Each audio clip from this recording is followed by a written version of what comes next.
All right, we're back. Off LTIR for now. Judd'z Budz episode. Is that the right one up there? Did you change it? Oh yeah, we updated it. 177. Never trust Isha. Gretzky plus. I don't think there's ever been a number 78 for the one. I'm like very confident actually. I don't know why I'm picturing one. But either way, Wayne Gretzky plus 78. So that's great. That's cool as hell. As always, or like well, Sesame I have to Street. start saying as sometimes, most of the time, usually, most weeks, it's above 50%. Your host, Pokesy, joined by my good buddy, Mr. at State of Hoppy. Hoppy, how we doing? It just feels weird. I know. I'll be honest, I still can't get over the name of this video. Yeah. Technically speaking, at one point, actually, no, they were just in Canada. No, dude. Even at the time, that was outdated. I just let it fly. But yeah, Isha posted that because like he saw someone, like I think he saw someone comment later about like Russo's article. And he's like, "Oh, that must be news."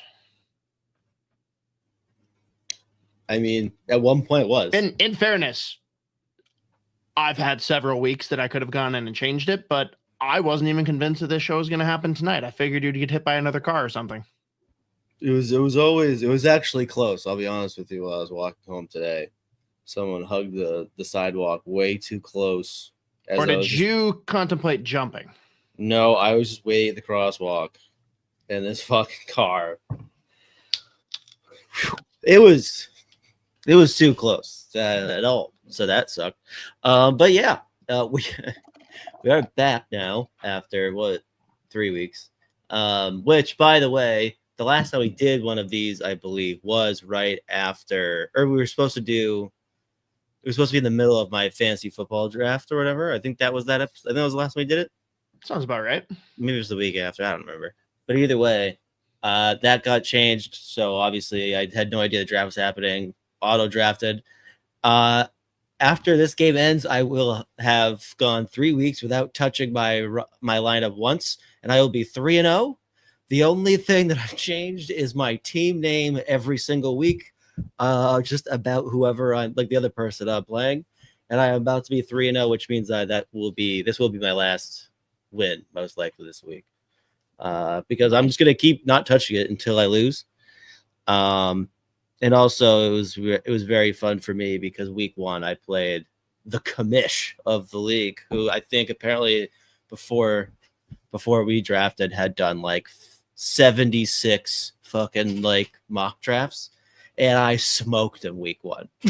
I had no idea who was playing. Haven't looked. The little information I know about this league, though, this is basically a bunch of guys at the drop, right? Oh yeah. So you going on auto draft versus their highly sophisticated brains 10 beers deep, I'd call that strategic. Yeah, I think I nailed it clearly. But yeah, about to be 3-0, unless I forget who the fucking my other buddies got playing right now. Unless they have 40 points in the next 45 minutes, I will be 3-0, which is insane. Like I forgot about it. Like it was after I had won it week one. I was like, oh shit, I forgot that we actually did this. So that's great. Good for me. That's all. That's basically all I've got going right now. I'm proud of you. That's like the one good thing. Who's your quarterback? Dude, I have the two quarterbacks I have. I looked, I was like, why did fucking ESPN think this is a good idea? Fucking Trevor Lawrence and Tua. I was like, Tua's gonna be.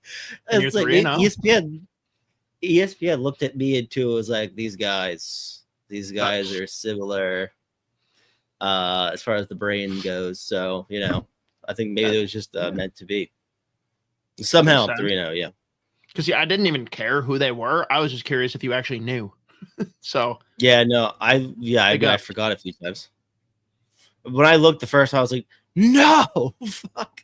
And then I was like, I don't actually care. So dude, we actually this was like our last weekend of like buzzing around and being active because my wife is like slowly just disintegrating. as we near the end of pregnancy. And we did the Lupulin Oktoberfest, which rocked. Logan, not even 2 years old yet, was obsessed with, like, they had one of the big bouncy castle things, but it looks like you're going through like pylons like a football player for the start of it, and then you go up this big thing and go down a slide. He got in there and was just like kind of bouncing in one spot and all happy.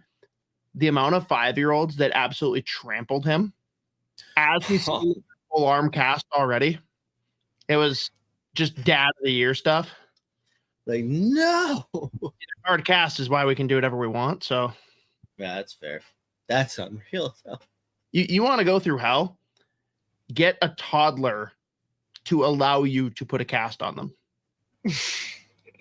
I can't even describe. I would sooner give birth myself than have to hold him down for a cast. I was gonna say the word "allow" was doing a lot of heavy lifting when you said you're like, I get them to allow you to put a cast on. So I don't think there was any allowing to allow it. Yeah, exactly. Does it count? Like, borderline. But yeah, Oktoberfest beer. Ooh, anyone that has any local liquor store that sells Lupulin beer, like nowadays, an IPA 4-pack is like fucking $20 a lot of times. Mm-hmm. A 4-pack of these bad boys, $12. The one I'm gonna have next, the Doppelbock, which is like 8.5%, also $12 for a 4-pack. So get after it. Oktoberfest beers, like for about a month stretch, there's nothing better. And then I don't need to have them again until next year. Yeah. They're so good. Just not a summer beer. And once winter comes, stouts are just so good that I'm no longer interested in Oktoberfest stuff. So that's kind of the cycle. That works. I like the, what was it, Stein? Is that what it's called? Kind of. It's a small one. It's like a baby one, yeah. Yeah, but it gets the job done. That was exactly what I was about to say. And I had them chilling in the freezer for the last like 20 minutes, so we're ready to rock. Oh yeah. But we got a lot of shit to cover here, and I'm sure we won't even hit on everything that we need to, but there's a lot that we've missed the last couple of weeks. It's funny because every week it's been like, oh, we got some really timely stuff to talk about. And then every time we punt and it's like, shit, will that still be worth talking about? I don't think we can argue that Kirill Kaprizov is absolutely still warranting discussion.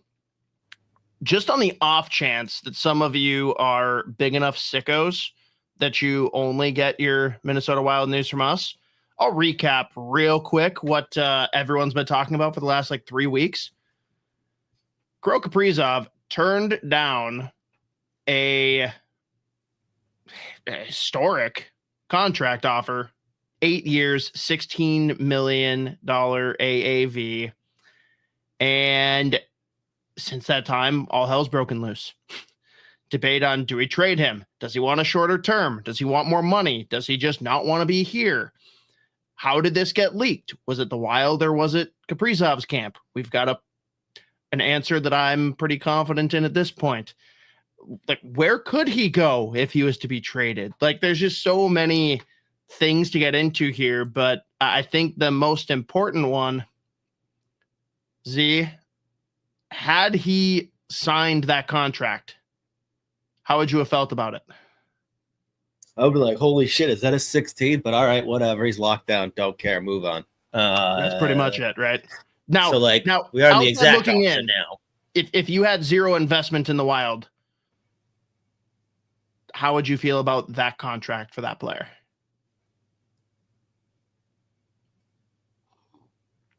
I mean, it's obviously like basically impossible to completely look at it like that, like all the way. But I feel like anyone looks at the number 16 is going to be like, fuck that, especially outside of Minnesota. So like specifically in terms of the situation, that's the part that's the most confusing to me, where it's just like, first of all, if you're Minnesota, I think before we've been like, yeah, whatever you want. Like, he's going to get whatever he wants. Like, you could take every penny if you want. But obviously that's going to affect the team you got around. If you really want every single penny, then okay. 16 is, I mean, it's the most lucrative contract would be in the history of the NHL. And like when you look at, I think it's still another year, or I think it's another year that like the teams are gonna be able to even sign him for fewer years. So like if he's wanting more money, which this is why it does not feel like that at all. The fucking amount of money other teams would have to pony up would be insane. Like just with that extra year, and that adds to it too. And it's just like, all right, do you want a shorter term, or are you waiting? Is it like a situation where you just like actually want to see what kind of team the Wild are gonna have as like you're hitting your ideally your prime years in the middle of this contract, or well, I mean he's there, but like in the prime period right now, like because he obviously wants to win, like, and there's so many questions up in the air where I'm like, without. Just because I was like, okay, of course, now we have to panic. Like all summer, I've been like, whatever. It'll be fine. And now it's clearly not completely fine. No. But like, it's just, it is crazy to me that anyone turned it down. And it's like, dude, does not want to fucking be here. I mean, like, that feels wrong too. That feels wrong too. Dude, I'm not panicking. Now, if we get to game 1 of the regular season and there hasn't been proven progress, that's when I'll panic. But, like, let's break this down, right? A year ago, what did Craig Leopold say? Yeah. No one will outbid us. There is no way that I won't pay him whatever he wants.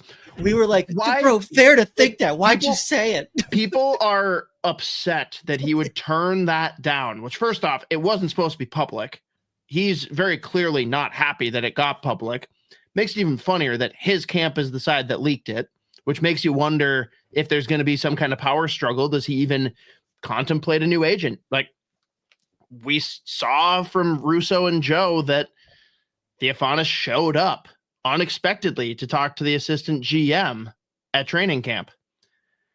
That doesn't feel like something he's doing by choice. That feels like Kaprizov's like, you better figure this shit out, dude. Like, he did not want that getting out. But on the flip side, if I'm his agent and that is what the owner said, I'm saying no to the first offer no matter what. Granted, I don't think anyone expected it to be an 8x16. Still, why would you say yes to the first thing offered when they couldn't be more clear that they will pay you whatever you want? And let's be real, they don't have much choice but to do so, because it's a weird stalemate where both sides are fucked without each other. Kaprizov needs to sign this deal. If he gets hurt, bye-bye gravy train. Wild need him to sign, because if he leaves, that ruins everything that Guerin has tried to build with the culture, with just the team construct. But it just furthers the point that people don't want to be here, right? And I don't think that's the case. I don't think he wants to leave. And the other option is, as Friedman said right when this happened, he's like, there we go. Mateo commented here. Friedman saying someone is putting out smoke signals for 19 million. I believe it. And that's why he's pushing for more. And I think we've just reached the point where the Wild need to just sit and let him get uncomfortable. Period. Mm-hmm. They need to be clear, like, hey, dude, we need to have something done in October, or I guess we're going to have to get a list from you. But let us know what you're interested in, because we're not going to bid against ourselves. Right. Yeah, and like, I think that was part of it too. It's like crazy timing for this to get leaked, and for just like for everyone to know that you're saying no to this, because like you just missed literally 50% of an NHL regular season this past year. Like 41 of 82 games you missed. You're 28. Like you just got offered the most lucrative contract in the history of the NHL. Like it is crazy timing to have that leak that you said no, especially if it really was his camp. Which I don't know who fucking else it would be. If Russo says he has it under good authority that it wasn't the Wild that leaked it, that tells you who leaked it. Right. Now, which individual, I don't know, but either way, it sure as shit wasn't Kaprizov. So, and here's the thing too. Like, I think greatest all with anything I say with what's going on in my brain right now. But I think it was Russo. I was listening to you talk about this. Like, there have been an increasing amount of people who are just like, yo, there is actually the tampering is getting out of control, where it's like, could you also see a situation where this fucking agent is just like going behind the foils back to other teams and just getting some shit out there? It's crazy to me that's a possibility, but I am pretty sure I think it was Russo talking about potential tampering thing that was going on too. But I actually lean another direction. I don't think the agent's tampering. I think teams are reaching out to him to be like, yo, just be aware that it's always funny. I think it's Jeff Merrick who always plays this joke. He's like, yes, if you have any 6'2" right-handed Swedish defenseman drafted in 2014, I'd be looking for something like that next summer. I don't know if you have any of those, but just letting you know the type of thing I'd be looking for, like, is a team or multiple teams floating out to Theophanis, or of course, I'm sure they have their back channels, right? Like, hey, you tell them to go tell Theophanis this would be on the table. So I'm not going to say Theophanis isn't enough of a rat to go do it. I'm just saying it's far more likely that there are teams that are like, we really want to make sure you know what you might be passing up. So, But it's also very funny because there's like probably 2 or 3 teams in that boat. Every other team is sitting here like, Bill Guerin, you do not offer him another fucking dime, you piece of shit. Do not set the market this way for us. And how do you rationalize that? If you're another team, you have to be able to explain to your players, like, it's Minnesota. They have to keep him. They have the overpay tax. Like, it is what it is. Minnesota cannot afford to lose him.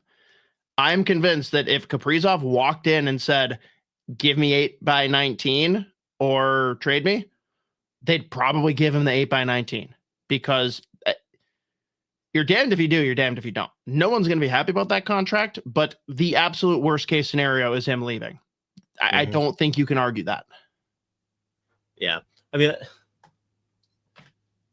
like, I think what you said earlier is correct, where it's like you have to make him get uncomfortable now. And it's like, especially because he was clearly not happy that it got out. And it's like, all right, bro, well, it's fucking out now. So like, it is what it is, bro. Either we need to know if you are leaning towards not staying him, and it's like we have the like yesterday. With like ideally sooner than yesterday. I don't know. I still don't know how I actually like feel about it as far as like my confidence level that the deal gets done. Cause like it just makes none of it makes sense outside of him just being like, fuck this. Which that just feels wrong. So I don't know. Like I didn't think it would actually. I knew there was a chance that we would go into the start of the year like not having like a contract signed yet. I didn't think it would get leaked, the actual like details, like the years, the term, or the term and the dollars, and like potentially the biggest contract. He should was some Capero, and he said no. I was like, Jesus Christ, this is a disaster. But at the same time, it still doesn't feel like it just doesn't make any sense, I guess, is where I don't ultimately landed. I'm just like, either I'm like trying to simplify where it's like, all right, if he doesn't want to be here, then okay, we have to start like looking at it now. Because like, let's say, like, I think Joe Smith was posting the videos of them like in training camp the other day. They're doing like day one of training camp after this got leaked. Fucking, they were doing that drill along the boards. And Bogosian was just like feeding him cross checks in the back, and you're like, no. Also, fuck you, but like, no, don't do that. Don't do that. It's like if he cracks the rim, I'm doing like if Zach Bogosian were to crack his rim with a cross check, I would lose my fucking mind. Unrelated, funny side tangent. Quick, that's just where you're at. How funny is it that Foligno just absolutely punished Stevie Lescovar day one? Like basically, Day one, oh, everyone thinks you're tough. Come here, little 17-year-old. Just punishes him. But that's all right. So Kaprizov, yeah, it just sucks that it's at a point where no matter what, I'm not going to be thrilled. And him getting signed, no matter what the number, is a win. So I'll be happy. But it's like, now we're in the range of numbers. Everyone's like, oh, there's no way it'll be higher than 13 or 14. Like, come on now, wake up. I want your opinion, though, because I got some agreement and some pushback when I said this initially. I did not take the breaking news seriously when it came from Sarah Valley. I basically said this could absolutely be true. It could also be a bunch of bullshit, because I feel like he's the guy, like he's very connected and he knows what he's talking about. I feel like he is like shoot first, ask later. Like he needs to be first to a story. Like he would hear something that gives you inklings of this and he'll get to the conclusion and make sure that he's the first to say it and then come back and it's like, well, I was kind of right. I mean, yeah, I don't know. Has he had that many like big misses? I'm not saying big misses. I'm saying doesn't have all the facts. You know what I mean? Like whenever he posted it, I'm like, okay, something is going on. I just wasn't ready to take the full story at face value of he turned down an 8x16. I'm like, all right, something happened with Kaprizov. I'm going to wait until Joe and Russo say something to really believe what exactly happened. And in this case, it ended up being correct to a T. Yeah.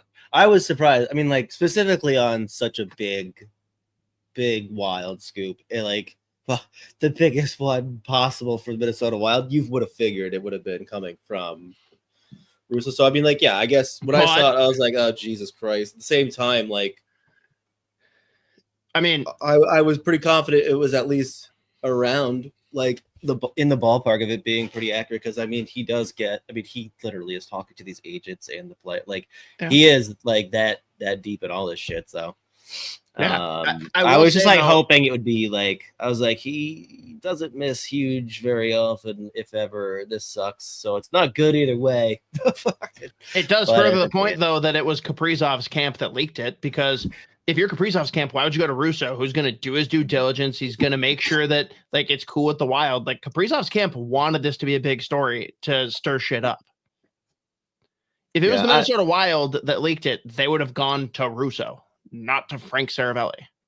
Yeah.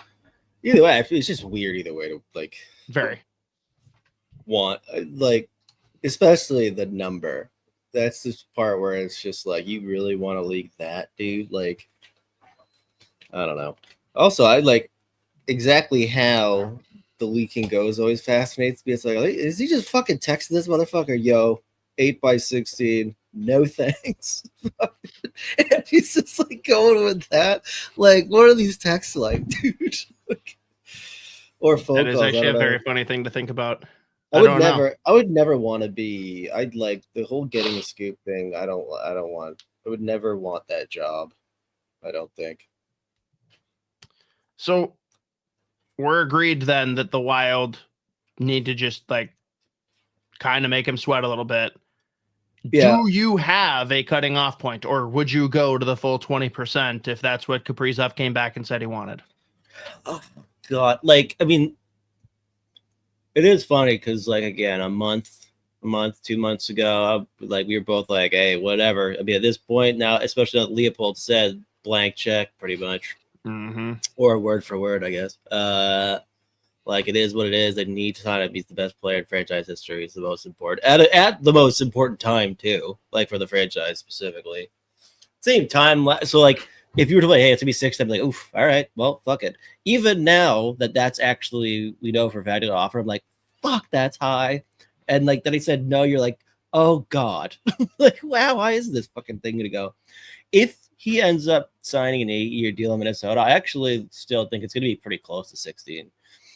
Like, I don't know why, that just feels, it's just like the number. I think maybe it's just me never having seen that.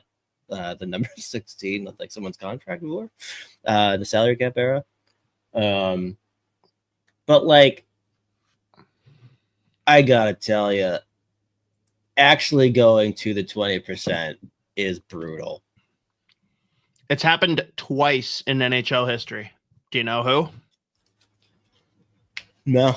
One of them, you'll be like, oh my God, yep, but you'd never guess it. One of them is pretty guessable, reasonably. One of them dipped out to the KHL for like 3 or 4 years in their prime.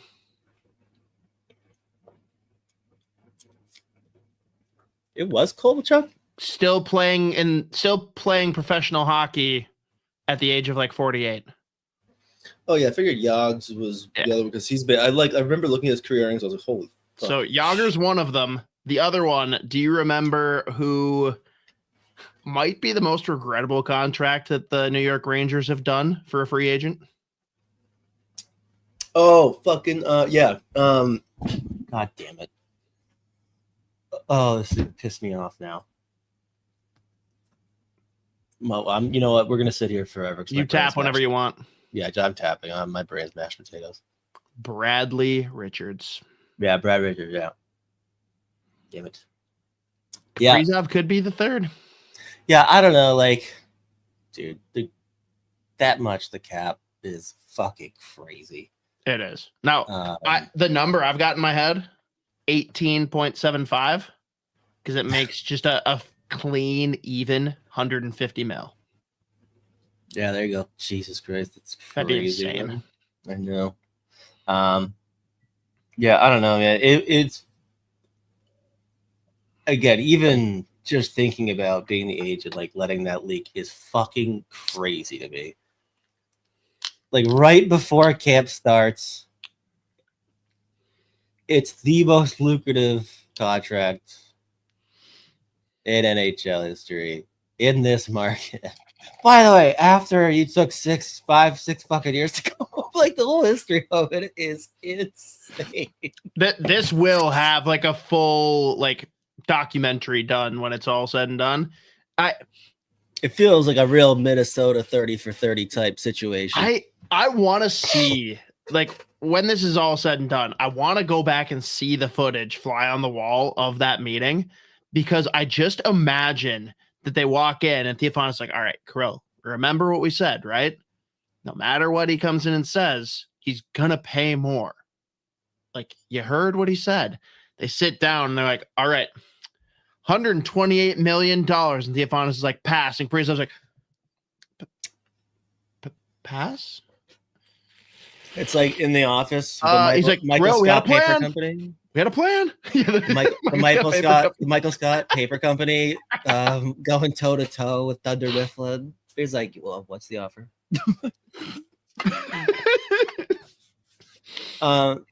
That's the thing. Like, how many? Like, I'd have to look at just like as far as like other teams in the league.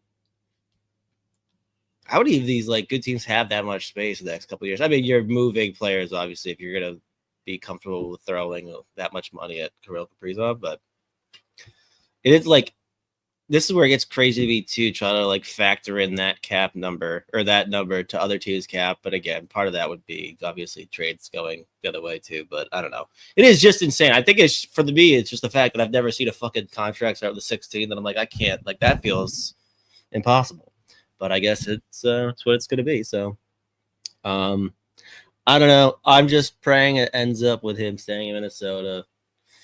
And that's really realistically, that's all I really got for that. I'm 60-40.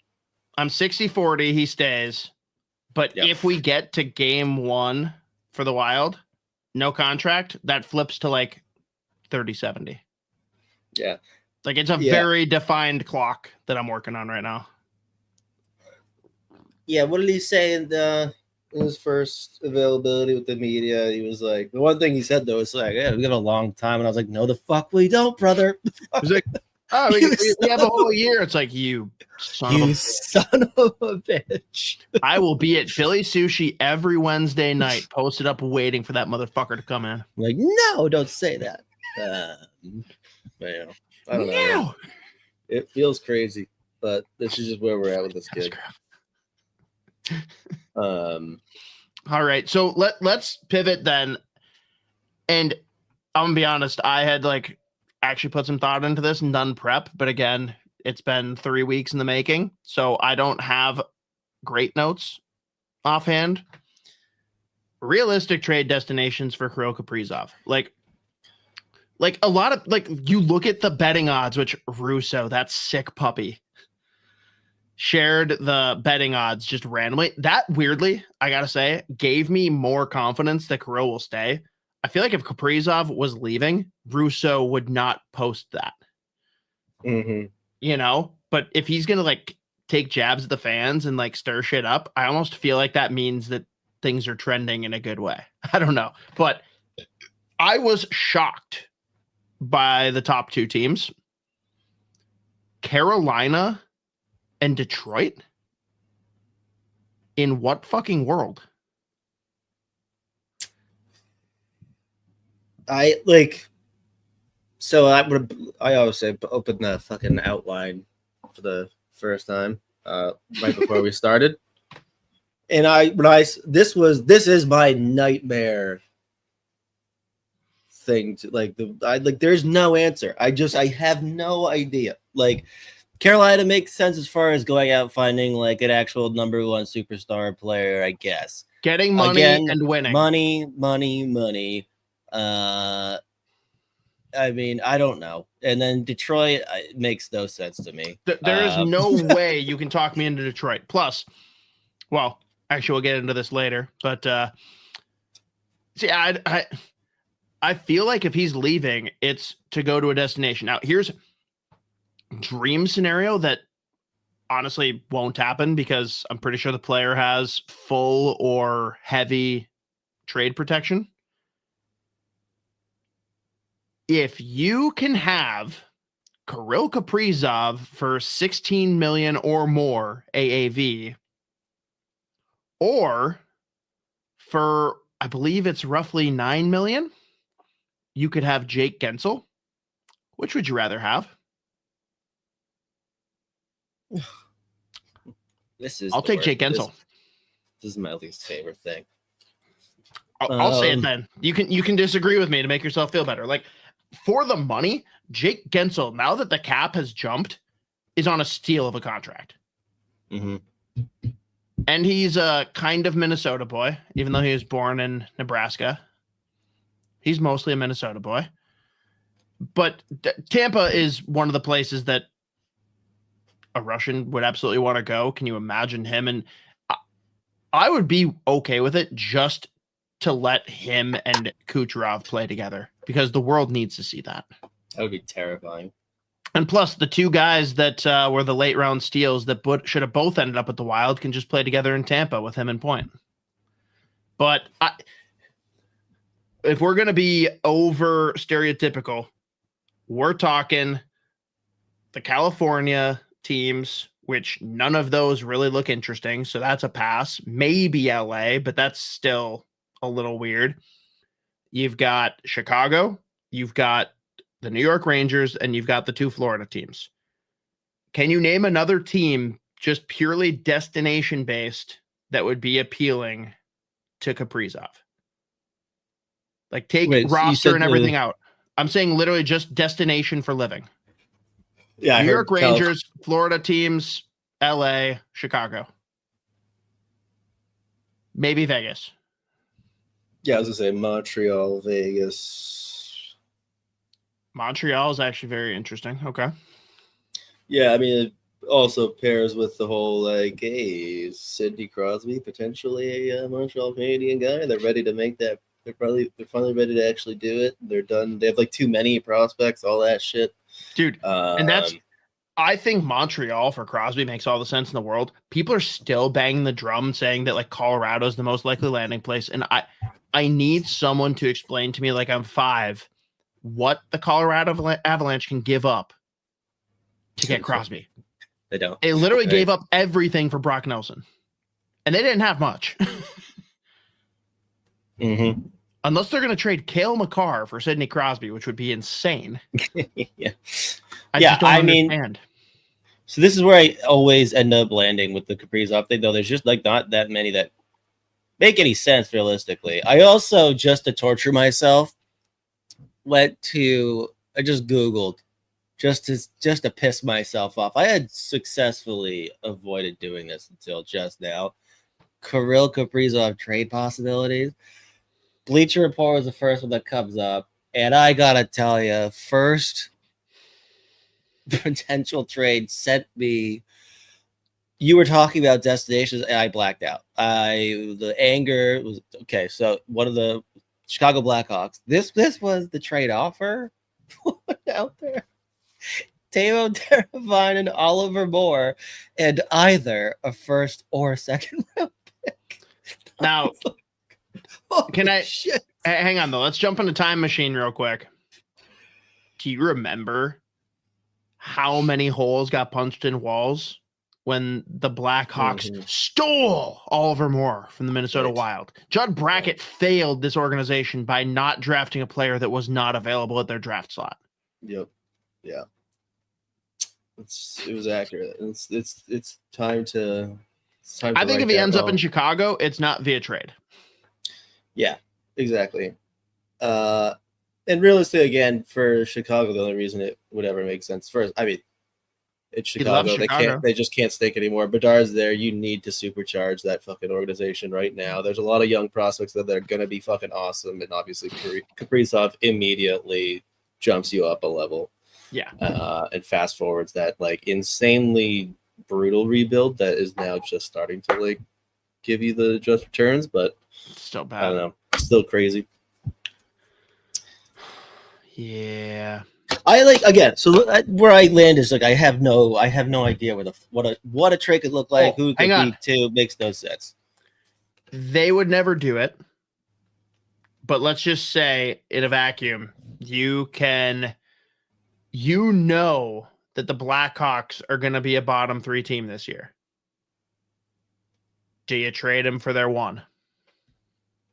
Do you trade Kaprizov for their first overall pick in hopes that it's McKenna?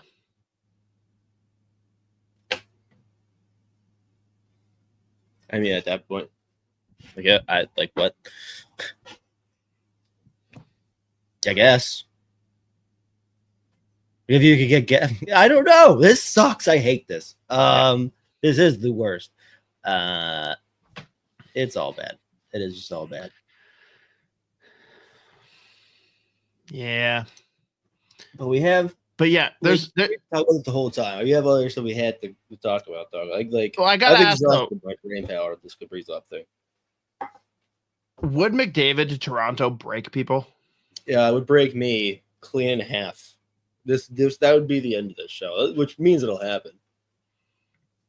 It would just be very funny to have him be like, I'm leaving Edmonton because they can't win a cup. To be like, I'm going to Toronto where they win cups. Certified winners. Yeah, like all of this, like I'm at the point where I'm like, you know what? I thought it would be fun while the rumors about like guys haven't re-signed yet, and then Kaprizov didn't re-sign, and we got the exact contract offer that was thrown out there, and I'm like, okay, now I just want them all to stay. I need everyone to stay where they're at. It's fine. I don't care anymore. This sucks. Hate it. Least favorite part is just like a few weeks leading up to start of the actual season, and then like this shit's still going on. I'm like, fuck it. I just want to focus on these goddamn preseason games and like the prospects, but no, we can't. We have to talk about this bullshit. The fun one that I've heard a lot, and this is definitely not my idea because I never would have galaxy brained this. Do you know what everyone is saying that the Detroit Red Wings plan is? No. To keep their salary cap flexible so they can bring in all 3 Hughes brothers. Oh, hell yeah, dude. That's the stuff that we can live. We can have those. We can have those rumors flying around. Bring them home. Bring the boys home. Bring the fellas home. With all the rumors that Luke is trying to strong arm the Devils into having his term end at the same time as Jack's. Mm-hmm. It's awesome. Very funny. Yeah, fucking it is crazy just how many guys, like the fact that Luke Hughes isn't done. It's crazy to me. And then I think was it Friedman today that said McTavish, like they're not even in the same ballpark. That is nuts. I think the difference is term. He wants long term and they don't, or no. Now I'm second guessing myself. One of them wants long term, one of them wants a bridge, and I can't remember who's who. It's not even in the same ballpark is insane. That means it's like 2 or 3 years versus 8. Because that kid fucking rocks. Especially when you look at like the production last half of last year is crazy. And when you so much add in the Anaheim factor. Yeah. Yeah, I don't know. I would assume that he wants the fucking bridge. Especially if he can pop off the next 2 years. 2 or 3 years. And again, obviously the cap just goes up significantly over time. But yeah, I don't know.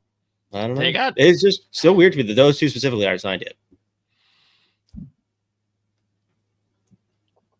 Yeah.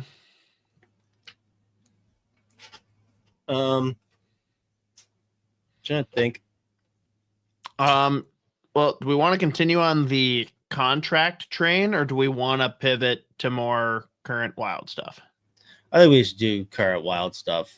The contracts. Well, there's only one contract thing, and it is Minnesota Wild. Mm-hmm. Phil Gustavsson.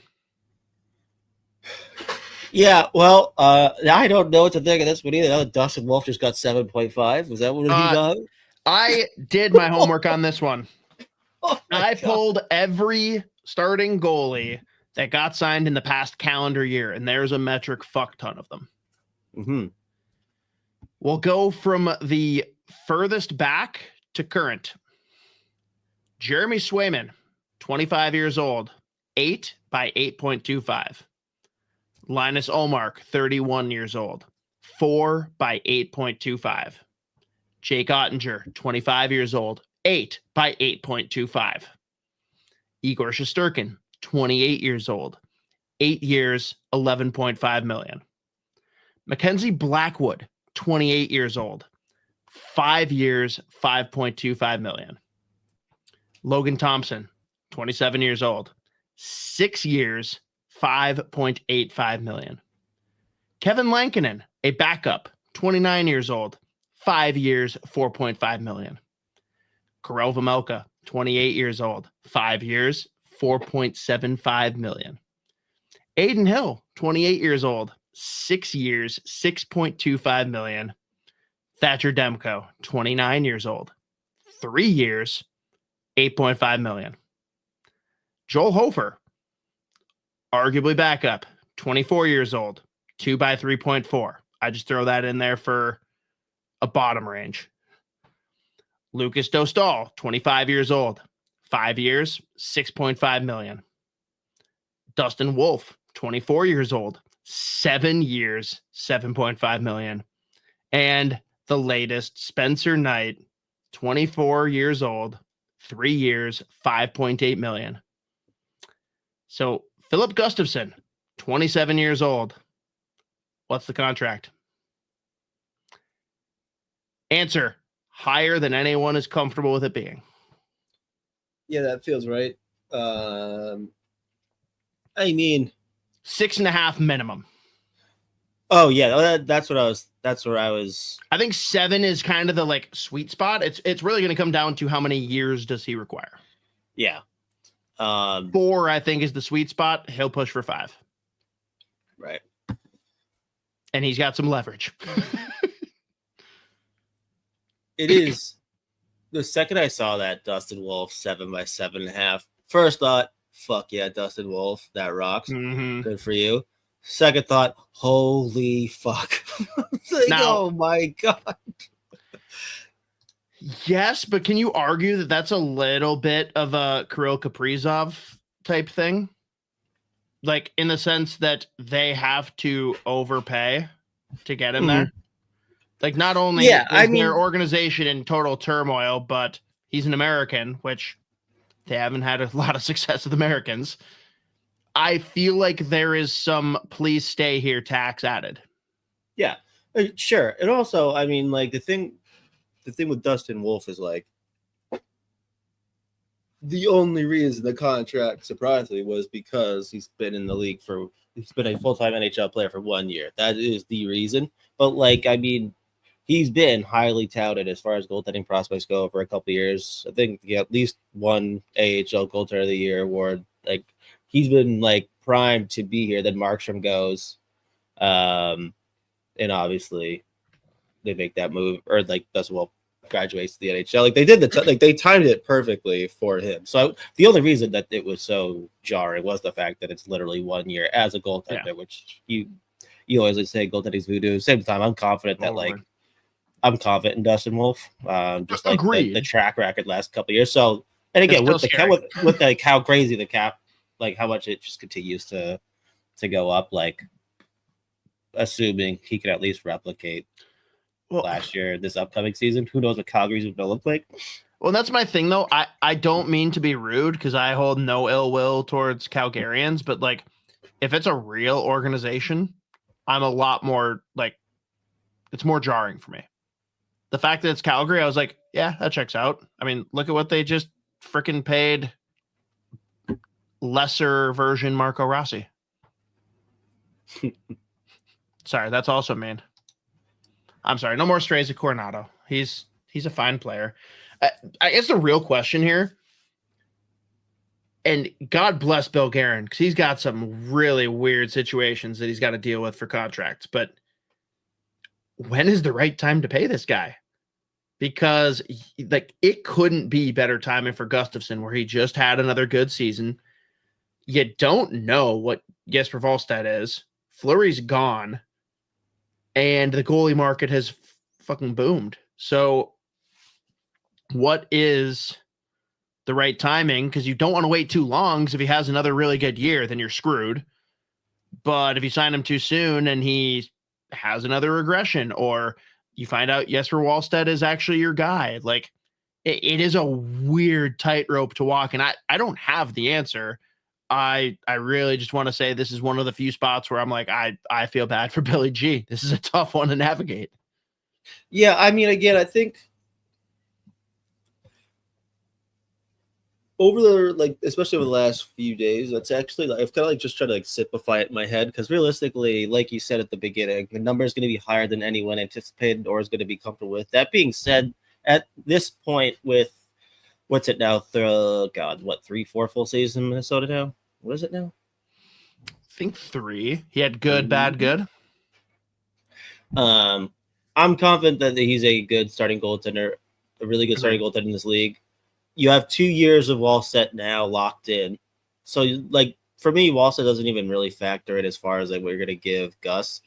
Because ideally you get, unless he's asking for 8+, I'm like, okay, what the fuck? No, whoa. I think it matters more for term than it does for AAV.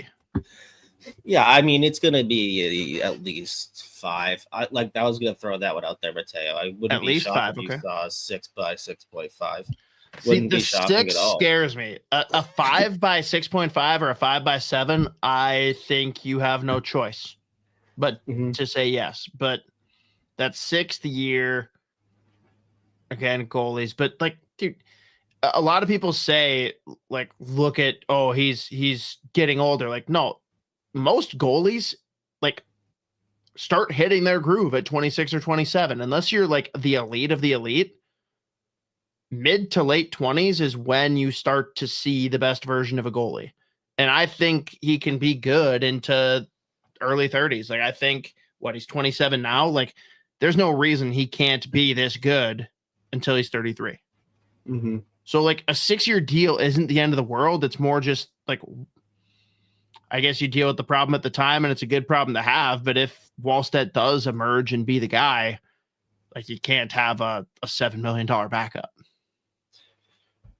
Right. I mean, again, I just still look at it. You already have 2 years Wallstedt locked up. You have no idea what it's going to look like. By the way, I thought he looked good yesterday against Winnipeg after 2 early ones. and they're just getting fucking pumped the first 10 minutes. But that was just encouraging. But realistically, I look at like even if it ends up being like, let's say Wallstedt just steps it up this year, and like who knows how many games he gets, but he starts looking like a guy that could be a future starting goaltender in the league. Like I remember like here in Boston, for like almost a decade, they were just rolling 1A, 1B, and like Tuukka was making 7.5, or was he making 8? Can't even remember anymore. I think he was making 7.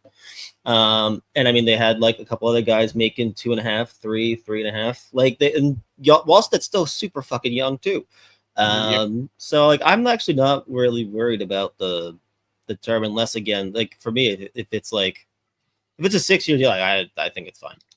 So your answer is they should sign him as soon as possible. If he's like, hey, we'll do like 6 by 6.5, I'd be like, all right, well, it feels like that's probably realistic, and if you can just like get that done, then I get it. Like that's fine. Again, I think just like fucking 3 weeks ago, this conversation probably was completely different. Then some contracts got signed. I was like, oh, that's gonna be a big number.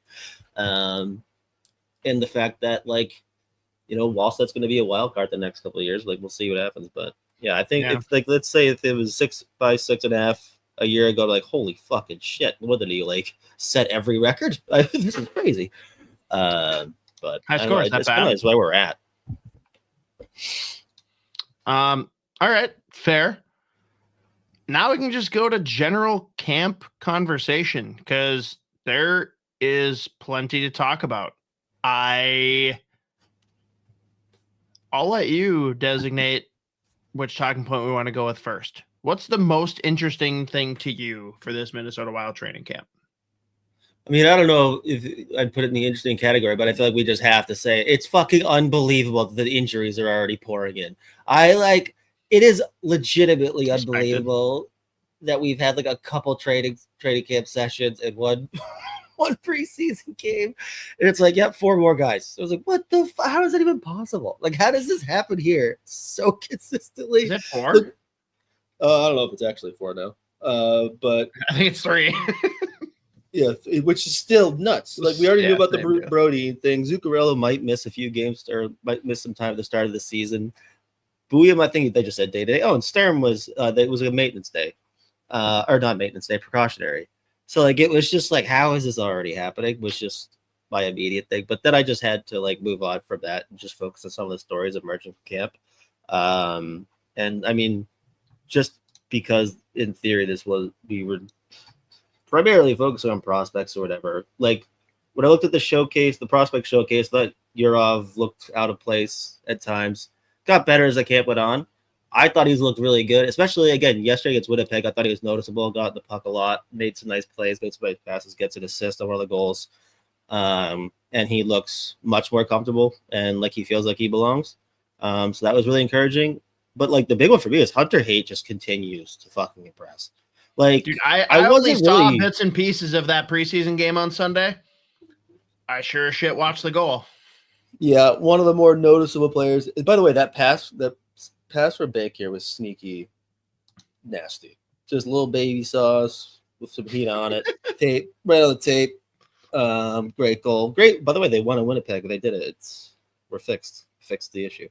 But Hunter Haight is just continuing to pop. Like I thought he was good. He showed there were a ton of moments in the prospect showcase where he stood out. And again, you just think about the year that he had last year in Iowa, one of the few players that stood out from start to finish. And he looks like a player that like belongs. And again, it's obviously, is he going to make the team out of camp? Would be borderline shock, but like same time, he's doing nothing. That's because the injuries just keep pouring in. Like you would say that he wasn't going to be deserving of it, but that and then Liam Ogren. Okay, there we go. I was just going to quiz you and say, what do you think is the most shocking thing in the world to me? The fact that Wild are actually treating Liam Ogren like a human. Yeah, and there's an actual like likely path that the game 1 of the regular season, he's a top 6 forward. Dude, he's giving them ever a reason. Exactly. And that kid looks. I mean, he just is ripped. He's fucking huge right now. Dude, oh my god! You know that they are paving the path right now, though, for the dream line. It's so close. It is. Obviously, like Tarasenko's looked good. Again, just in the limited clips that we've been able to see, but like just general reaction from people that have been at camp every day. I mean, in fairness, though, he's always made the Wild his bitch. I need to see him do it to non-Wild players. Fair. But it is promising. He looks better than I think most fans expected. I think most fans came into this like he's washed. Yeah. Anyway, obviously, like the most intriguing line that we're seeing pop up time and time again is that Ogren, Tarasenko, Eriksson. Yep. Can I say quick though? It is hilarious to me the amount of people that are like, "Oh, why'd Tarasenko even come here? I thought Kaprizov convinced him." It's like, yeah, dingus. He's got 1 year left on his contract, just like Kirill does. Like that's their big argument. Like Kirill has to extend. He got Tarasenko to come. Obviously, that's it. That's the main point. I'm trying to think. Actually, I actually had some notes the other day just watching. Well, so the Ogren thing is a huge development. I don't even care if he necessarily ends up on that line. It's just showing like they had no choice but to throw him there, and he's proven it. If he is not a middle six forward to start the season, I am going to break things. I will tell Bill Guerin to his face. And I don't know if you heard this, man. Very funny, though. Isha ran into him at Back Channel Brewery. Bill Guerin. Oh. So Liz Sheppers, who went to Mound, she won a championship with the Minnesota Frost and had like her cup day. Part of it was at Back Channel, and Isha's there because he does a bunch of content for the owner there, Josh Letty, and he bumps into a guy who's carrying 6 beers, and Isha just like immediate reaction is like, "Oh my gosh, I'm sorry. Can I help you carry those at all?" Looks up, and it's a disheveled Bill Guerin. He's like, "I got this," and then he wheels him over to a table and just starts slinging him. Hell yeah. Very funny. He's like, "I am so mad at myself that I just like reacted so quickly and did not even calculate that it was him until he had already started walking away." Yeah. I just love that he had 6 beers. 6 beers. Yep. But the Ogren thing is an awesome development. Mateo, fair point. David Juracek, definitely not looking bad. And I even saw someone had commented, and I'm not going to give them credit. I apologize because I don't remember who it was, but someone commented on one of Russo's posts and basically said, like, he actually looks really good. And Russo's like, yeah, honestly, his only like bad spot was on the kill, kind of getting embarrassed, and they have done 0 special teams practice so far. So far, so good. Yeah, I would say, I mean, like, that was one of the things that stood out. I mean, obviously against Winnipeg because they're playing so many of the young guys, but like there were a good amount that just did stand out for positive reasons. Again, like I thought Bankier had moments. Obviously we talked about Hunter Haight, who's just, again, continued to look good. He's been good. Campy was good at the prospect showcase. You were obviously like slightly worried in the first period against Winnipeg when Wallstedt gives up 2 early ones. That being said, maybe the second goal you could want back. It's not one's on a 5-on-3. The other was like fast break, like whatever, one timer. But then he settled in, made a couple of really nice saves. I think it was in overtime when they're on that 4-on-3 kill. Haight didn't have a stick, obviously, like makes a big stop and freezes the puck. So I thought he settled in after a rough start. And they, again, I think shots at that point were like 8-1 when it was 2-0 Winnipeg. So I was like, here we go again. But again, recovered nicely. And Yakov Trenin is 2 goals. The OT winner. He's looks like I think it was Russo again saying that looks like he like lost a good amount of weight and just looking quicker on the puck and off the puck. Obviously, still physical, all that. But I mean, it'd be great if he could have a a bit of a bounce back. Obviously, that would be huge. I mean, he's poised to be a fourth liner anyways, but if we can get solid production out of him, that'd be awesome. Speaking of the Winnipeg Jets, do you think that part of Kaprizov's contract is going to include a no Winnipeg clause? Doesn't It feels like they're always the ones that hurt him. Yeah, literally. Like I'll play him in the playoffs, but regular season, please just like miss me with that. Mm-hmm. Yeah, that's a clause. So how do we feel about the first line that's come together as of now?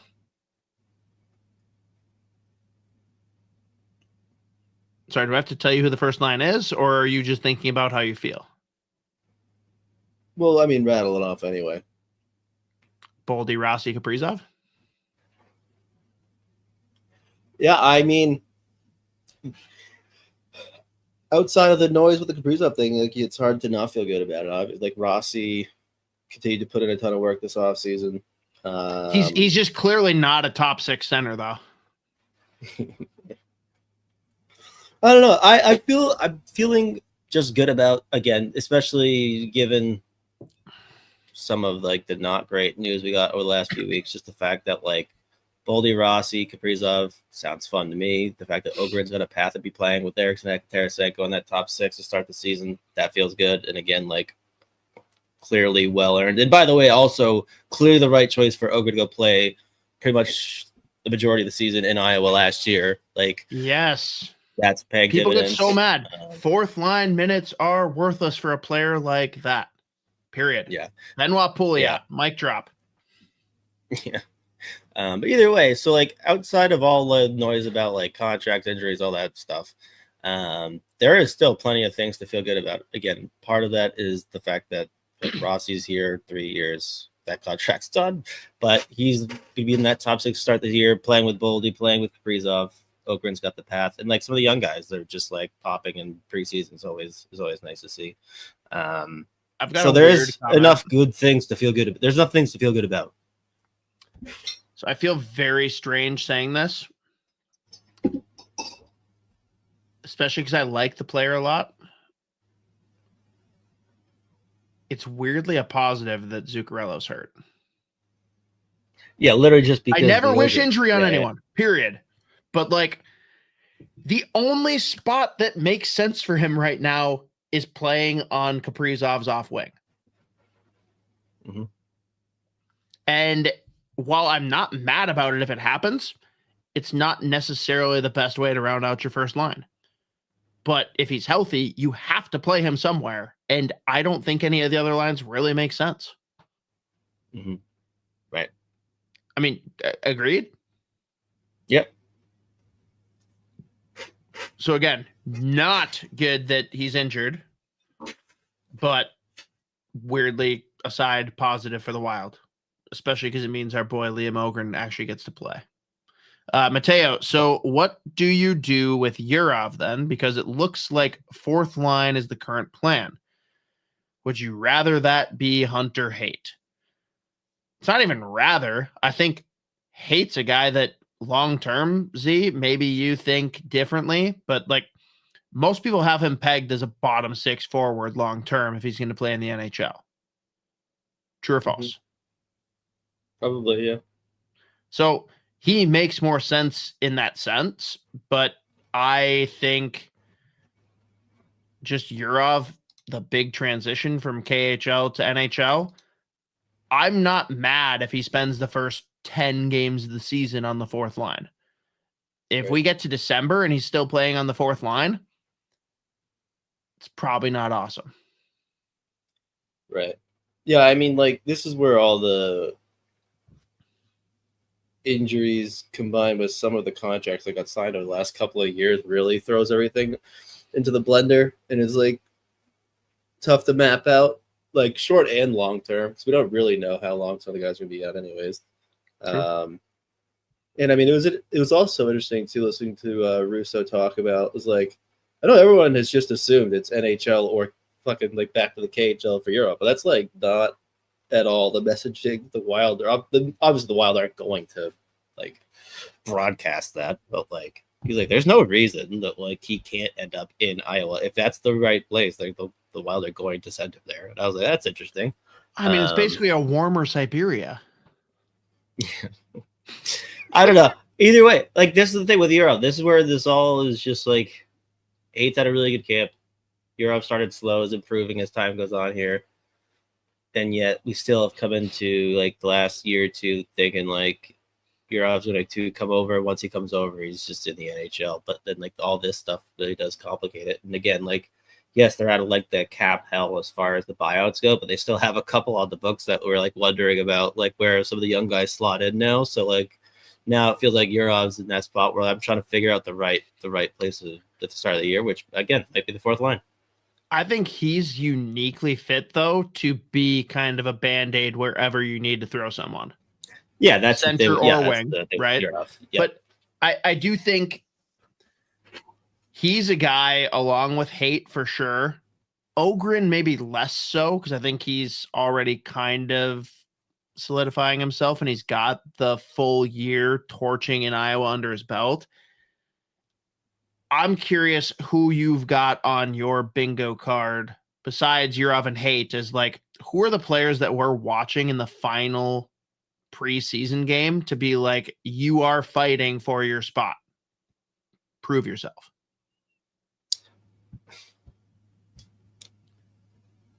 I mean, how many options really are there? Or is that the extent of it? Like, really, for me, there's one defenseman that I'm thinking of. But at the forward position, I think, Lambos is my guy, Mateo.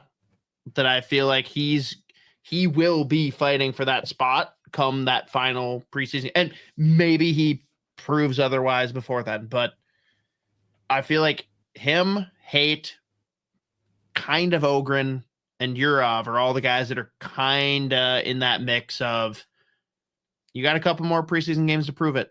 See what you got. Mm-hmm. Yeah, I mean, that feels like the list, yeah.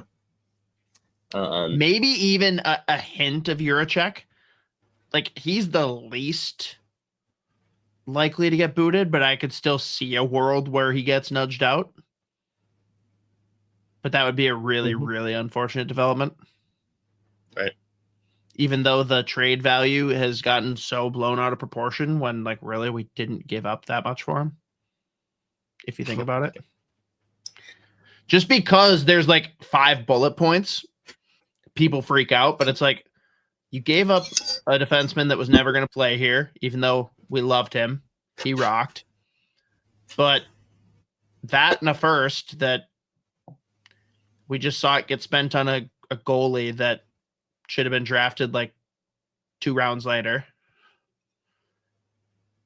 And then a bunch of random later picks. Like, I don't know. I'm not sweating the compensation much. It's more just, I hope he actually gets a real chance to play. Mm-hmm.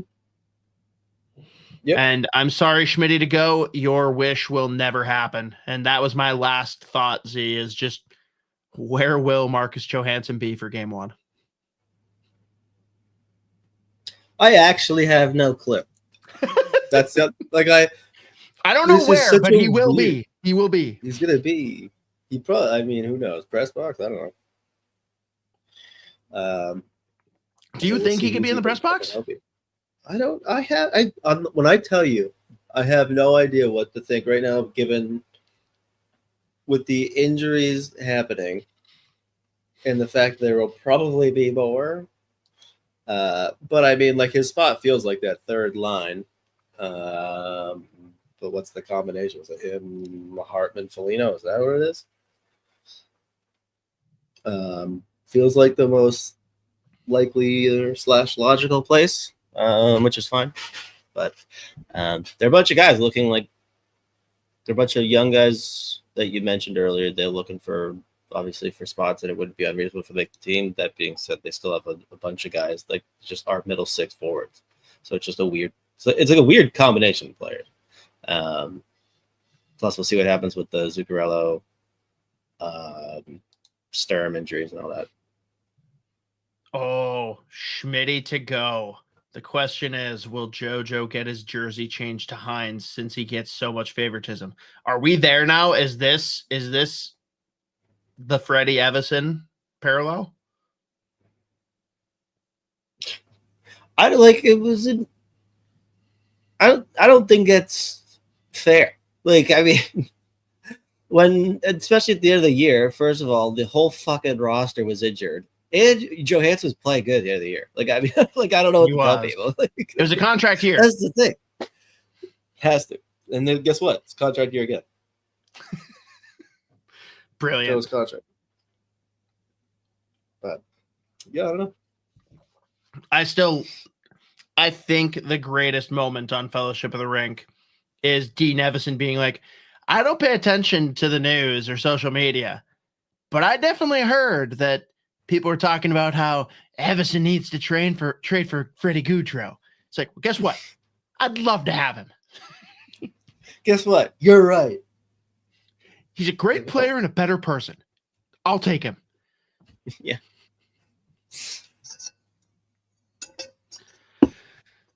So, pivoting for our good friends, MNW Prospects, Facebook, Twitter, check them out. They are doing all of the work that we speak. We are lazy and we don't do any of the actual posting and promotions. These guys don't miss a beat, whether it's guys playing in Iowa or guys that are playing in all the leagues.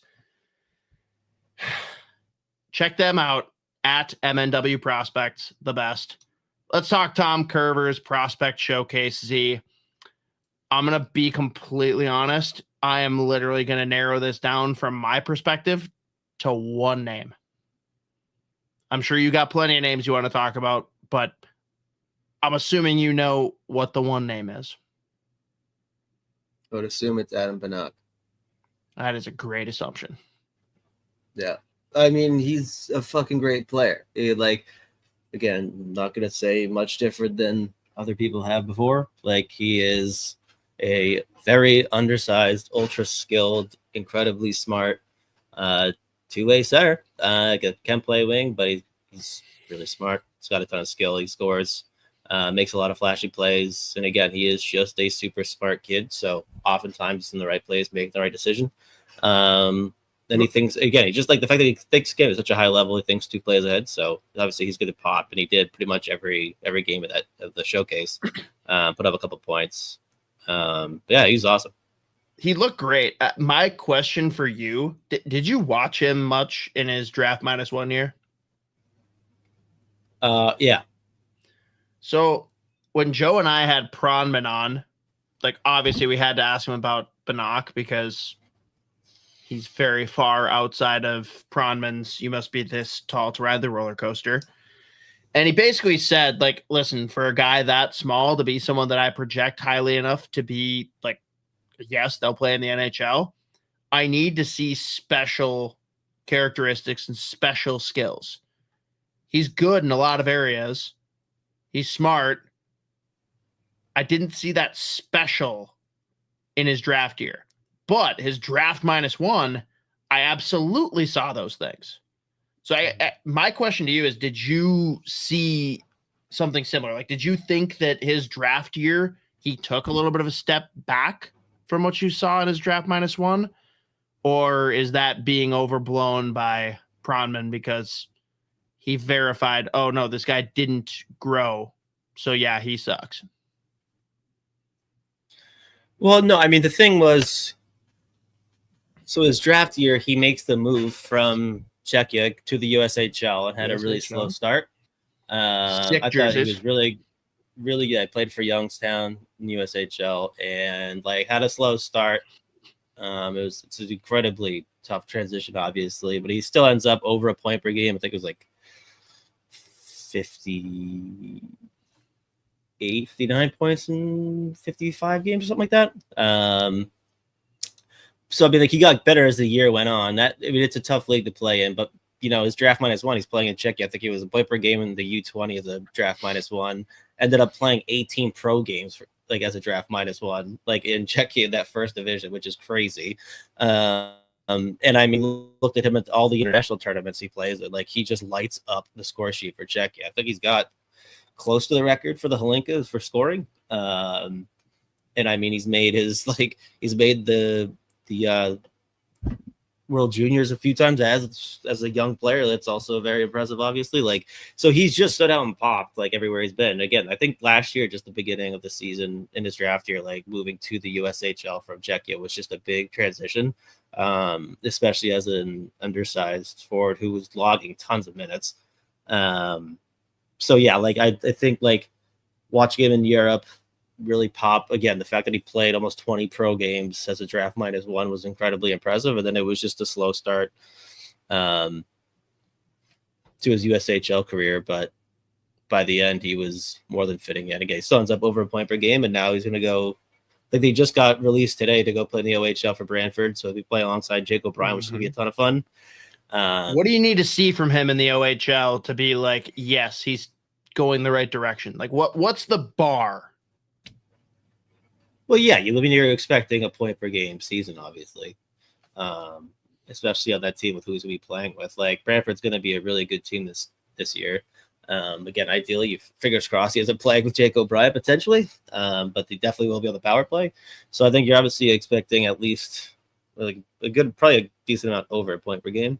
Obviously just be a go-to guy in both special teams. Again, like, yes, he's an undersized forward, but he's a really good two-way forward as well. It's not all offense. Like, he's got a ton of skill. He can make hopping plays, but the fact that I think obviously because he's so small, he's had to be such a smart player his whole career. So that's lent itself pretty well to that two-way game. He can kill penalties. So you're obviously hoping they continues to work on the skating as well, but realistically, as far as production goes, you want him over a point per game in the USHL, in the OHL on a really good team, and just being a go-to guy in pretty much every situation for them. So you just want him to be out there making a difference and standing out night in, night out. All right, we've already talked plenty about our boy Hunter Haight, who's already doing it with the Wild now. You talked about Yurov maybe not quite showing what he wanted, but he definitely progressed throughout the Tom Curver's prospect showcase. Like William, we know what he is. We don't have to waste time. Are there any other prospects that stood out to you in a positive or negative light going up against either Chicago or St. Louis? In the positive light, and we talked a little bit about this kid when I went back and watched a bunch of the tape from last year after they drafted him. But Lear Mamedovsky to me is a really, really fun player. Like, just plays with so much energy, so much pace, insane high octane, just like nonstop. The effort's crazy, but like I thought he made a bunch of really nice plays. He was really good in like a short playoff stint last year for North Bay too. But he can score goals, he can make some plays, and he's a good two-way player. And I thought he stood out plenty. So I really enjoyed watching him play. And I think he also just got sent back to North Bay in the OHL, but I thought he stood out in a positive way. I noticed him pretty much in those games that he played in. So that was definitely one to monitor. He's a long-term project player, but I think there's enough there that like he's got like the foundational tools, and he's also just got the right attitude. I mean, again, the effort is off the charts with him. Like his tape, when I was just going back and watching his film from last year, like it was very fun. He has one pace, and it is nonstop. It is high up, and it's very fun. But I really like Larry Mamedovsky. But yeah, I thought he stood out in a positive way in the Curver showcase. Okay. Anyone else that stood out, good or bad, that we want to hit on before we transition? I thought, and this is another player we've talked about for years now, but Kyle Masters, when he was playing, I thought he popped. Again, we'll see if he ends up playing in the NHL. When they drafted him, we said he was a really long-term type prospect, but I thought he stood out when I was watching him too. That was a test because he's the one that I was like, what bits and pieces I could watch. I'm like, this is Z's boy. Mm-hmm. He's finally doing it. He's finally healthy and doing the thing. Yeah, I mean, like, I think it was, I can't remember. Like, he is like, if we're ranking like all of the prospects as your children, like he's among your favorite children, correct? Yeah, I mean, he was like the OG year one of this podcast. But I can't remember if it was his first showcase that he had after getting drafted. But I mean, he popped at that prospect showcase too. And it was, I think it was like right before he got traded to Kamloops. So I think that would have been actually the year, his first training camp or whatever, his first prospect camp. I remember watching that because they did that like the mini tournament or whatever. It was like the 3-on-3 thing. And he stood out pretty much every shift, made a ton of plays, and then he got moved to Kamloops where it was just like, hey, it was all out, fucking nonstop, north south go off Masters, and he did it. Yeah, he was really good, I thought, when in those games. And we don't have to nitpick every single player, but were there any players that stood out as like, oh, you really hurt your chances or took a big step back from what I hoped? No, I don't think so. Like, not anyone that like stood out as like, oh, this was not. Like, I didn't like come away thinking like super negative about any of the prospects coming in that we were looking at. So I don't think so. But yeah. Okay. And how much does it bother you how fun and just all around awesome the Blues prospect pool is? Because I can read off so many names and I'm like, I wish that they were Penguins or Wild or anywhere besides the goddamn Blues. Yeah, no, that one's gonna hurt for a while. So the latest one really stings. Yeah. He's gonna be a player. And I really thought that the Penguins were gonna take him when they fell back in the draft, and nope. Of course not. Yeah. Why do something that makes me happy? They never will. That being said, I'm pretty sure I was watching a little bit of the Penguins Canadians game earlier. Fucking oh boy, I really am mashed potatoes. Defenseman Brunicky. Yeah. He's nasty. I think I saw was it Josh Yo, Travis Yo? Josh Yowie. Yeah, Yowie. He was just like, there's a real chance that fucking Harrison Brunicky is actually the Penguins' best defenseman right now. It's like, oh fuck. The bar is set extremely low, but yes. I know. Jesse Marshall -1L definitely did say the Wild should grab Carbonell. Mm-hmm. Which also the Wild were in no position to do so, but I mean, we're going to make that a new bit. I mean, the Wild should have gotten Oliver Moore. Why didn't they? Yep. Okay, then let's pivot. We got one more segment because we are dedicated Mammoth supporters. And then we've got a couple housekeeping things to wrap up here. But Book of Mammoth, again, it's very weird that they're in division because it feels like they should be in the Pacific, but whatever. This is our one exception to supporting a team that is within the Central Division. Let's talk about Power Play 1 for the Book of Mammoth. That's right, Z. And I'm going to read off to you because this is fun. Daily Faceoff, as we've learned, likes to do some interesting things. Their PP1 right now starts with Barrett Hayton. It also includes Dylan Gunther, Nick Schmaltz, Clayton Keller, and Mikhail Sergachev. There's one noticeable omission. I'd say there's two noticeable omissions. So, if we go to their second power play unit, which will spell out the omissions, there's Jack McBain, there's Kyler Yamamoto, there's Sean Dursey. Oh, yeah, there's JJ Peterka and Logan Cooley. Mm-hmm. So, we can't count on Daily Faceoff to know all the things. What should this power play unit look like? And do you feel like, I mean, it's tough to know where everyone's going to fit as far as their actual function and role, but this feels like it could be a very fun, balanced power play unit. There's not really, I'd say Dylan Gunther is really the only guy that you're like, yep, I know what he's going to do. Like he's the trigger man. Mm-hmm.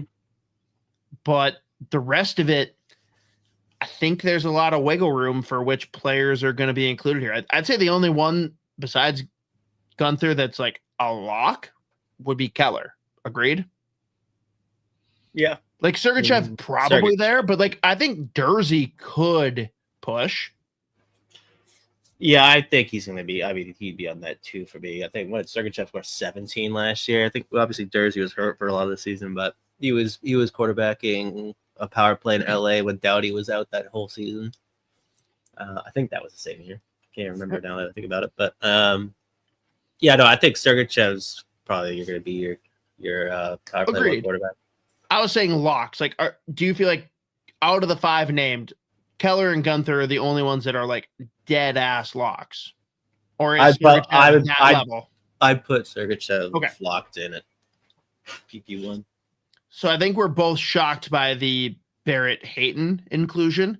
What do you think about Nick Schmaltz, though? Because he's going to be the one that we have to debate then. If we're getting Peterka and Cooley in, he'd have to be out. Is Nick Schmaltz part of this PP1?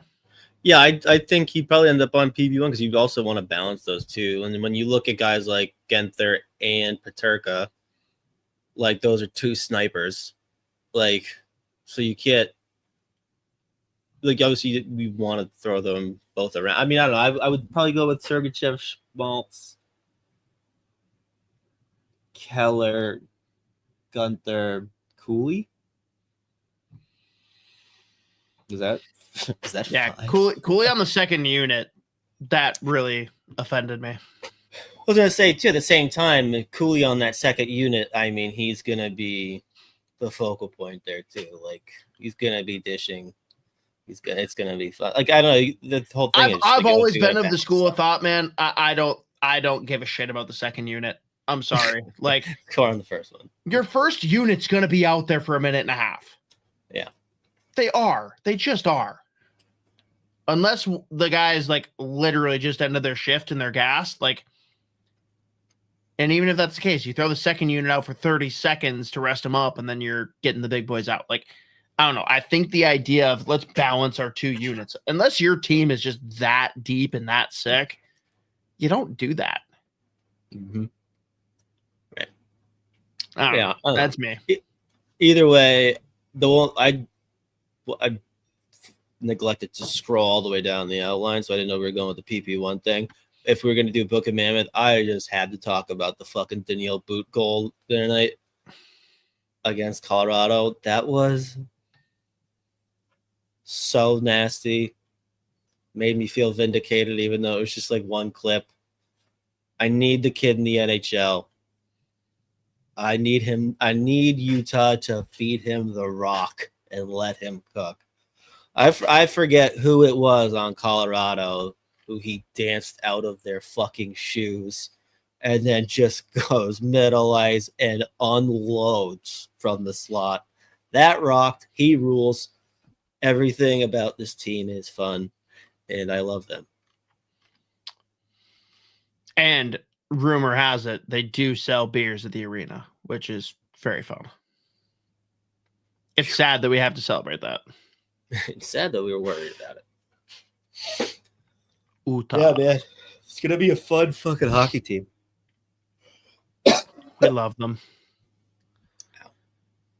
Now, can I say it won't happen this year, but in 4 years, where is the next Olympics? Is that the one that's in the States?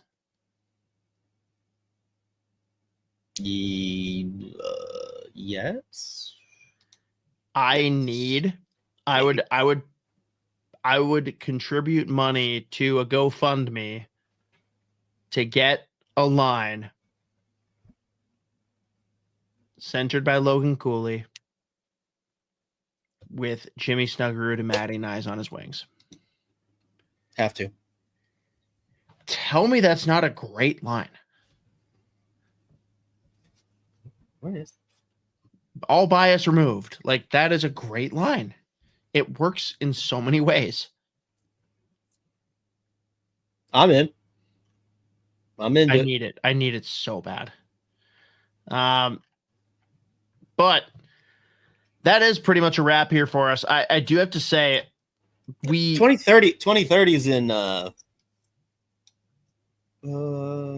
Oh, the France. summer one's in LA. God Summer's damn, in- no, yeah, who summer. cares? Summer's lame. And then Can we agree? Are Winter Olympics notably wait. better than summer? 2034 Winter Olympics is also awarded to be hosted by the U.S. in Salt Lake City. Even better. Logan Cooley needs to be team captain. But that sucks. France? I don't know, Lloyd. The French are assholes. There you go.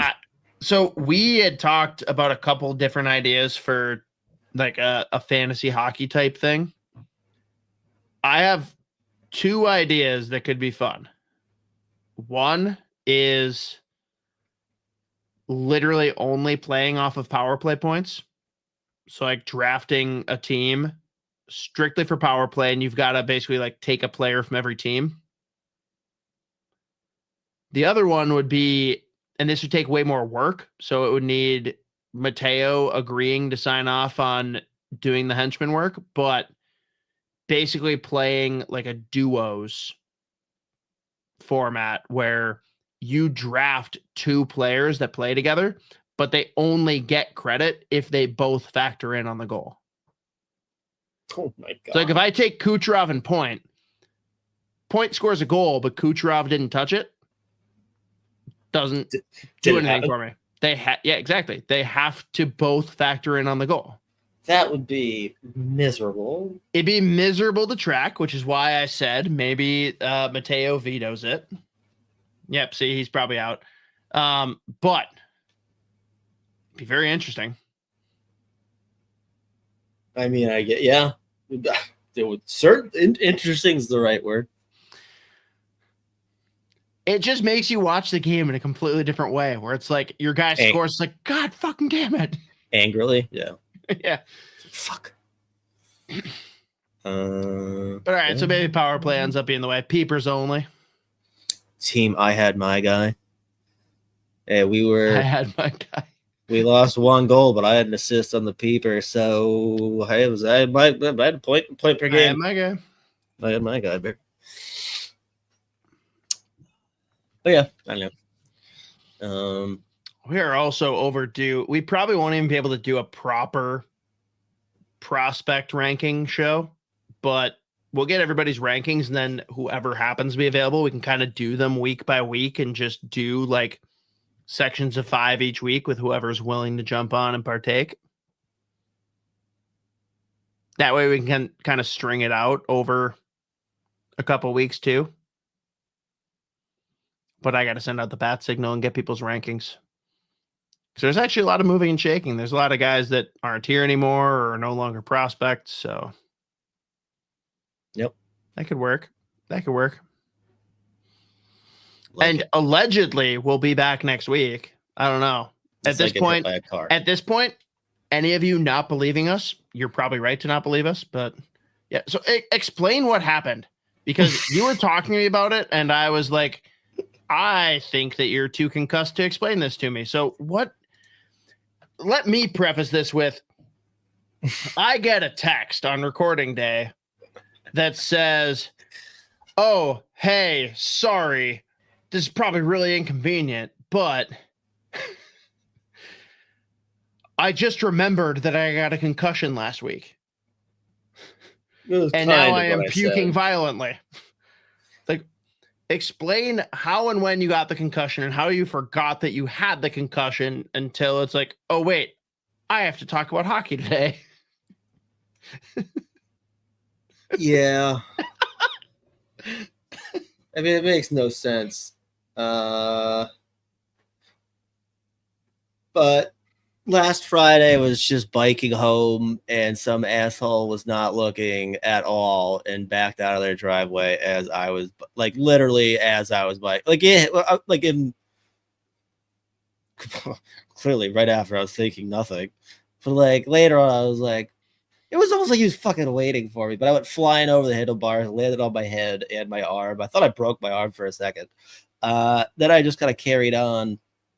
and just like had headaches for a while, for a couple days. And then Monday I got home from work and I was like feeling weird already. And then as I was walking the door, like our bathroom door opened and like the light hit me in the like, and I literally was like, holy fuck. And then it all just hit me unbelievably hard. I was violently ill, and then I went to urgent care and they were like, you're concussed. I was like, oh fuck yeah, I definitely am concussed. And then it was bad. I had to go sit in the dark for a few days. And then of course I tweeted, hell yeah, no Brian Grace today. Like, I lived, bitch. And the next day it's like, oh, back in the dark room. Fuck. So it was fun. How many concussions have you had? Oh, I don't know. Way too many. Oh, I'm in the same boat. I didn't expect you to be on that tier. That's unfortunate. Oh yeah. I figured most of your issues stemmed to your back. That's also in brutal shape. So that was a rude awakening. I'm out in Boston. We're going out to the bars, and Z sends me, my pregnant wife, and his girlfriend out, and he's like, I'll see you guys in an hour. I'm gonna go stretch. You're already at the bar. I went home to get something. You went home to stretch my back. You went home for an hour to stretch your back. Yeah. How dare I misquote? Mm-hmm. It was great. But yeah, I'm on the don't say the number concussion count as well. Probably have CTE. Oops. Yeah, They're just playing a lot though. It's awesome. It's great. State of CTE.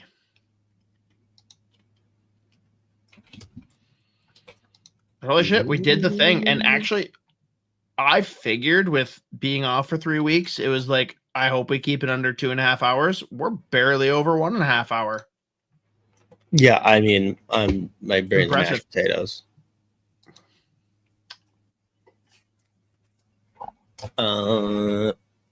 Next week, fingers crossed, more coherent. Maybe some better updates, but also I forgot to mention this off the top.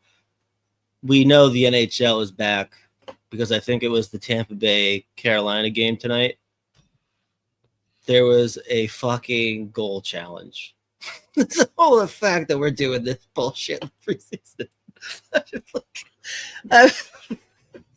God damn it. These motherfuckers. But we're back, baby. Also, there's been a bunch of fights going on, like almost every game. The one tonight when the Pittsburgh-Montreal game was, they were throwing bombs. It was a Poulin and Davidson. But that was North Suburb Twin City Costco's do not allow Isha in. Lube is not safe.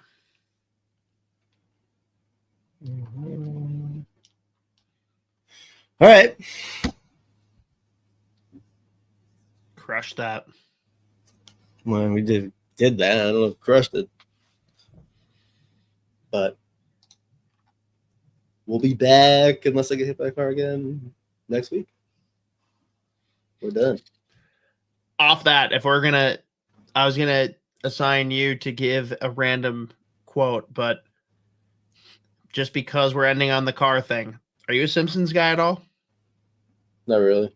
So I'm not really, but one of my really good buddies is like obsessed with the Simpsons. So I've got a lot of secondhand quotes from him. And Lionel Hutz is the greatest Simpsons character ever. He is the shady lawyer. And yeah, I figured Sean Cosgrove would chime in now that Simpsons is on the board. But Lionel Hutz is incredible. He has so many great moments and quotes. But the one we're going to go to is he's sitting in the room and he's like, oh no, we've drawn Judge Schneider. It's like, oh no, is that bad? He's like, yeah, well, he's kind of had it in for me ever since I kind of hit his dog with my car. Like, oh, he's like, well, except replace the word kind of with repeatedly and replace the word dog with son.